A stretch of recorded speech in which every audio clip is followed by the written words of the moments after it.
പോകുന്നത് അഴീക്കോണത്ത് കോവിലാണ്. ഇന്ന് തൂക്കമല്ലേ, അപ്പോൾ അതുകൊണ്ട് തന്നെ തൂക്കമായിട്ട് ബന്ധിച്ച് നമ്മളിന്ന് അഴീക്കോണത്ത് കോവിലിൽ പോവുകയാണ്. അപ്പം ഇന്ന് പിള്ളത്തൂക്കങ്ങളുണ്ട് കേട്ടോ. അപ്പോൾ അതുകൊണ്ട് തന്നെ ചെന്നപ്പോൾ തന്നെ തൂക്കം തുടങ്ങാറായി. നമ്മൾ ചെന്നപ്പോൾ തന്നെ എത്ര തൂക്കമായി കേട്ടോ. പിന്നെ നമ്മൾ ലൈറ്റ് അറേഞ്ചസ് ഒക്കെ ആയിരുന്നു കേട്ടോ നോക്കിയത്. കുളത്തിൻ്റെ അവിടെയാണ് കേട്ടോ ഇങ്ങനെ ലൈറ്റ് വെച്ചിരിക്കുന്നത്. ആ കുളത്തിലോട്ട് പോയതുപോലെ തോന്നുന്നുണ്ട് ലൈറ്റ്. പിന്നെ കുറച്ച് നേരം ഇങ്ങനെ ഒരു അങ്കിളാണെങ്കിൽ ഈ മറ്റേ ബബിളൊക്കെ ഊതി വിടുന്നുണ്ടായിരുന്നു. അത് കുറച്ച് നേരം നമ്മളിങ്ങനെ നോക്കി നിന്നു കുറച്ച് നേരം. നല്ല ജനത്തിരക്കുണ്ടെന്ന് വേണം പറയാൻ. നല്ല ജനത്തിരക്കുണ്ടായിരുന്നു. ഒരുപാട് പേര് ഈ തൂക്കം കാണാൻ വേണ്ടിയിട്ട് വന്നിട്ടുണ്ടായിരുന്നു. അപ്പം നമ്മളിങ്ങനെ കുറച്ച് നേരം ഇങ്ങനെ നോക്കി. നല്ല ലൈറ്റ് സെറ്റും തൂക്കമൊക്കെ നല്ല രസമുണ്ടായിരുന്നു. അപ്പോൾ ഇതാ തുടങ്ങിയിട്ടുണ്ടായിരുന്നു കേട്ടോ ഇരട്ടവിൽ തൂക്കം. അപ്പോൾ ഇത് 2 പിള്ളേരെ വെച്ചിട്ട് ഇങ്ങനെ കറങ്ങുന്നതാണ്. ഇത് നേർച്ചയായിട്ട് നടത്തുന്നതാണ് ഈ തൂക്കം. 2 പിള്ളേരെ വെച്ചിട്ട് ഇങ്ങനെ കോവിലിൻ്റെ ചുറ്റും ഒരു പ്രാവശ്യം ചുറ്റി വരും. അതാണ് ഒരു തൂക്കം എന്ന് പറയുന്നത്.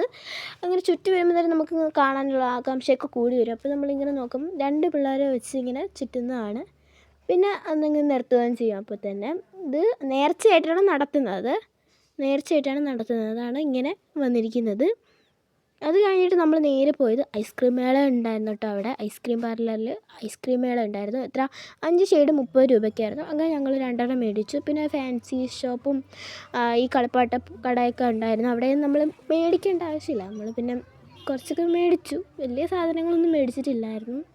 അങ്ങനെ അതൊക്കെ നമ്മൾ ജസ്റ്റ് നോക്കിയിട്ടേ വന്നോളൂ. പിന്നെ പലഹാരക്കടയുടെ അടുത്ത് നമ്മൾ പോയിട്ടോ. കടയിലോട്ട് പോയി. പലഹാരം അവിടെ തന്നെ ഉണ്ടായിരുന്നു കേട്ടോ. അച്ചപ്പവും മുറുക്കും പിന്നെ കുറേ പൊരിയും അങ്ങനെയൊക്കെയുള്ള ഐറ്റംസ്. അച്ചപ്പവും മുറുക്കും പൊരിയും പിന്നെ മുന്തിരിക്കൊത്തും അങ്ങനെയൊക്കെയുള്ള കുറേ സാധനങ്ങളൊക്കെ അവിടെ നമുക്ക് കാണാൻ പറ്റും. നല്ലോണം ഒരുപാട് സാധനങ്ങളും ഉണ്ടായിരുന്നു. ഞാനപ്പോൾ ഓരോന്നിടത്തുനിന്ന് ടെസ്റ്റ് ചെയ്യാം. നമുക്ക് ടെസ്റ്റ് ചെയ്യാനൊക്കെ തരും കേട്ടോ, കഴിച്ച് നോക്കാൻ വേണ്ടിയിട്ട്. അച്ചപ്പവും മുറുക്കും മുന്തിരിക്കൊത്തും അങ്ങനെ പക്കാവടയും അങ്ങനെയൊക്കെ ഒരുപാട് സാധനങ്ങളുണ്ട്. നമുക്ക് ഇഷ്ടമുള്ള പോലെ മേടിക്കാവുന്നതാണ് ഇത്. പിന്നെ നമ്മൾ നേരെ പോയത് കമ്മൽ കളക്ഷൻസിലോട്ടാണ് കേട്ടോ. കണ്ടിട്ട് ഞെട്ടിപ്പോയി. കുറേ കളക്ഷൻസ് ഉണ്ടായിരുന്നു.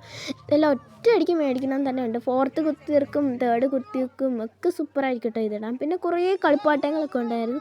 ഏതെടുത്താലും 100 രൂപ അങ്ങനെയായിരുന്നു. പിന്നെ നമ്മൾ വണ്ടിപ്പലഹാരത്തിൻ്റെ അടുത്തോട്ട് പോയി. അവിടെ നല്ല വണ്ടിപ്പലഹാരം ഉണ്ടായിരുന്നു. ഞാൻ അപ്പോഴാണ് പോയി എടുത്ത് തിന്നുകൊണ്ടിരിക്കുന്നത്. നല്ലൊരു ടേസ്റ്റുള്ള ഒരു വണ്ടിപ്പലഹാരമൊക്കെ ആയിരുന്നു കേട്ടോ അവിടെ വെച്ചിട്ടുണ്ടായിരുന്നു.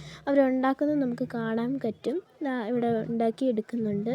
എന്നിട്ടത് പഞ്ചസാര ഒരു മാവ് ഒഴിച്ച് വറുത്തെടുത്തിട്ട് അത് പഞ്ചസാര ലൈനിലോട്ട് ഇട്ട് ഒന്ന് മുക്കിയെടുക്കണമായിരിക്കും.